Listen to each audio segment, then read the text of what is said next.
एक बार एक बांस का बच्चा अपनी माँ से बिछड़ जाता है और भटकते भटकते वह मुर्गियों के झुंड के साथ जा मिलता है और फिर उन्हीं के साथ रहने लगता है।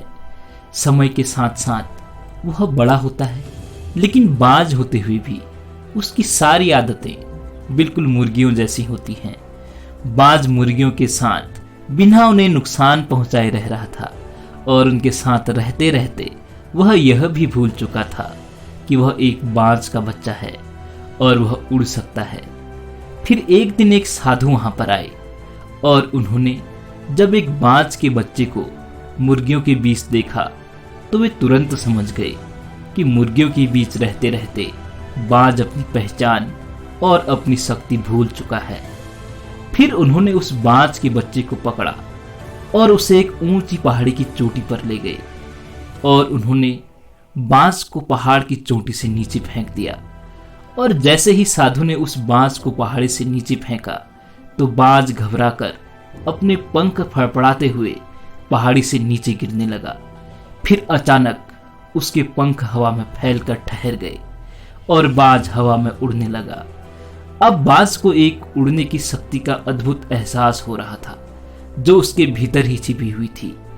इसी शक्ति के एहसास के साथ जल्द ही वह पहाड़ों के बीच से हवा को चीरते हुए बादलों के ऊपर उड़ रहा था।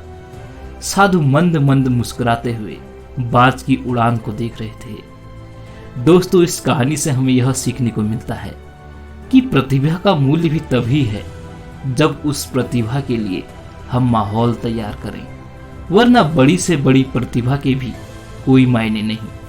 इसलिए हमें चाहिए कि हम ऐसे लोगों के संपर्क में रहें जो हमारी प्रतिभा को निखारने का काम करें। स्वयं ऐसे माहौल की रचना कर सकते हैं। अपनी प्रतिभा को उच्चतम स्तर तक पहुंचाने के लिए हमेशा प्रयास करते रहें। और यदि हम ऐसा नहीं करते हैं तो जिस प्रकार बिना काम में लाया लोहा जंग खा जाता है, बाज मुर्गियों के साथ रहकर उड़ना भूल जाता है, ठीक उसी प्रकार हमारी प्रतिभा भी माहौल और मेहनत के अभाव में धीरे धीरे नष्ट होती जाती है। तो दोस्तों, कहानी यदि अच्छी लगी तो सब्सक्राइब करें हमारा चैनल ऐसी ही बेहतरीन मोटिवेशनल कहानियों के लिए। तब तक के लिए खुश रहें, सीखते रहें।